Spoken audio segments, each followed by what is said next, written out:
What's up, guys and gals? It's Shawn Myszka, Movement Master and OptimizeMovement.com, coming to you with part 2 of our movement lesson in regards to developing your own movement philosophy. And we're going to pick up on this part 2 right where we left off, and I'm going to show you my own personal movement philosophy.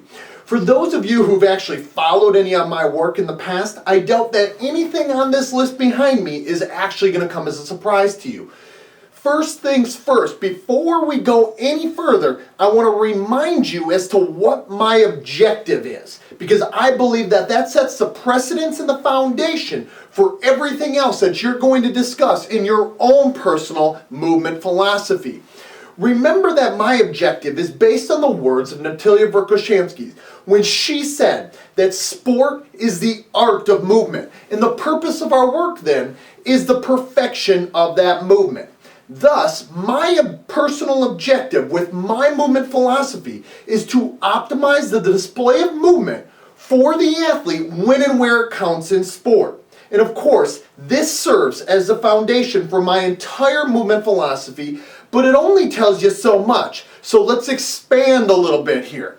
I have 10 concepts or principles that form my own personal movement philosophy. The first one being, hopefully you can read these, the first one being is I utilize in sport movement or the analysis of it as my screen. What I mean by this is I use a detailed analysis, often frame by frame in slow motion, to assess the current behavioral display of the biodynamic structure of the movement strategies that that athlete is displaying, while I try to determine their current movement optimization and mastery level, as well as the common movement errors that we see from them. Moving on to number 2, I look for developing or establishing an authentic movement signature. What I mean by this is I'm always looking to help the athlete optimally be able to solve the problems that he or she finds in sport, based on their personal strengths and weaknesses that they possess that are unique to them.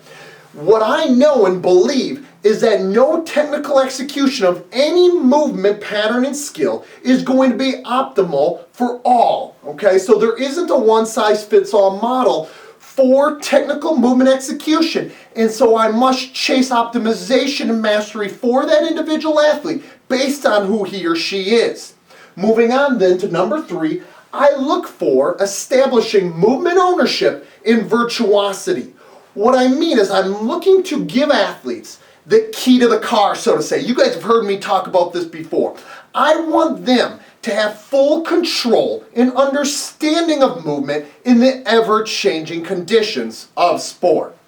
Number 4 is I demand excellence in all habits and behaviors. And honestly, guys and gals, this applies to all aspects of their movement. Anytime they're moving, I want them to demand excellence from themselves in everything from the smallest to the biggest, okay? Whether we're in training and moving through drills or their workout or practice or their game or what have you, or they're outside of training in those hours that exist, the many more hours that they exist outside of my door rather than within it.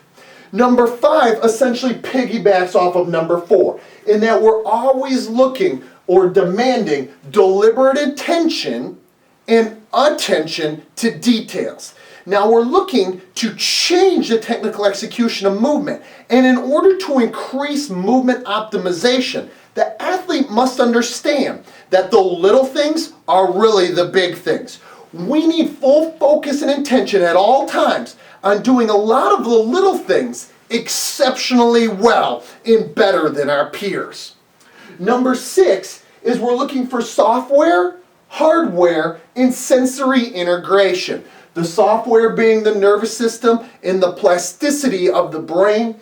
The hardware being the actual morphology that the athlete possesses, the muscle, tendon, ligament complex, and how that's going to then integrate with the sensory system for that athlete to have that fully integrated together, okay? In all movement skills, I want that athlete to be able to optimize the use or the integration of the way that these systems interact in the display of all movements which will determine or drive the optimization of their overall movement mastery level rather.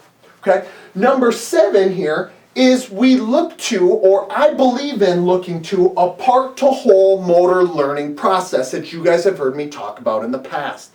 I personally believe that every movement skill can be broken down into chunks or patterns and actions which I must aim to address both locally or minutely as well as globally or on a bigger picture standpoint. And we also do this from a slow to fast type fashion as well. So I look to part to whole motor learning by addressing both local and global aspects and at all speeds as well as with all variables kind of being thrown at the athlete as long as that athlete is fully prepared and they have shown the mastery level to be able to do so. 3 more here as we go to number 8 is I look towards technical mastery, TM, as well as biomechanical, BM, efficiency in common movement skills. So technical mastery and biomechanical efficiency in common movement skills. Those frequently performed movement skills we know are going to serve the foundation for everything else that we could do later. Thus, even though perfection is unattainable to all, and technical execution is never fully constant as we've talked about before, we must chase perfection and we must chase that optimization at all times. We must be relentless in its pursuit to make sure that these fundamental common movement skills that athlete must perform are being performed with the most amount of efficiency, again, when and where it counts in sport.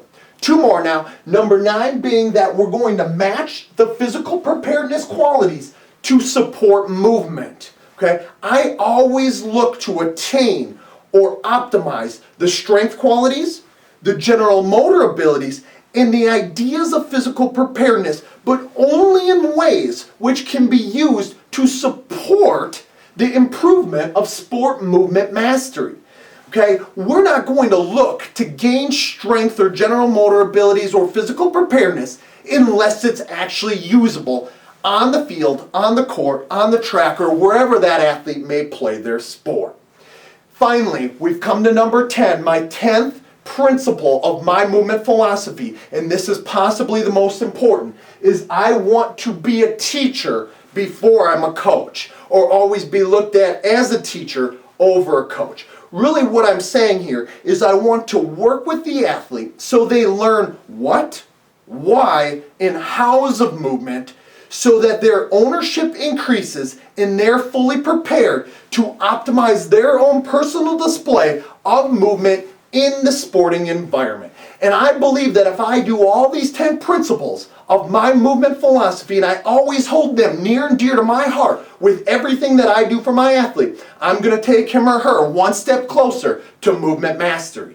So for another movement lesson, this has been Shawn Myszka, Movement Mastery and OptimizeMovement.com. Till next time, Movement Masters, let's go out and get it and let's continue to master the art of optimizing movement.